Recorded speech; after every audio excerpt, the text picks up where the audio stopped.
अंशतः अनुदानित शिक्षकांची कोल्हापूर येथे अर्थमंत्री अजित पवारांशी भेट. महाराष्ट्र राज्य विना अनुदानित शाळा कृती समितीच्या शिष्टमंडळाने आज महाराष्ट्रचे उपमुख्यमंत्री आणि अर्थमंत्री श्री अजितदादा पवार यांची इचलकरंजी येथील राष्ट्रवादी काँग्रेस कार्यालयात भेट घेतली. यावेळी अनुदान पात्र व अंशतः अनुदानित शाळांना टप्पावाढ देण्याबाबत निवेदन सादर केले.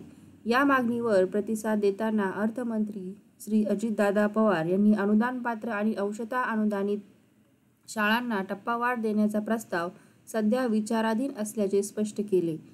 यामध्ये एवढेच की उपमुख्यमंत्री अजित पवार साहेब नकारात्मक काहीच बोलले नाहीत. या अधिवेशनात बजेट वाढल्याने झाले नसल्याचे स्पष्ट केले. लवकरच होईल असेही बोलले. यावेळी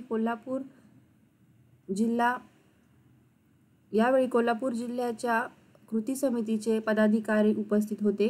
शाळांच्या हक्कासाठी सुरू असलेला हा लढा अधिक तीव्र होत असून टप्पावाढ अनुदान मंजुरीसाठी महाराष्ट्र राज्य विना अनुदानित शाळा कृती समितीचा संघर्ष कायम राहणार आहे.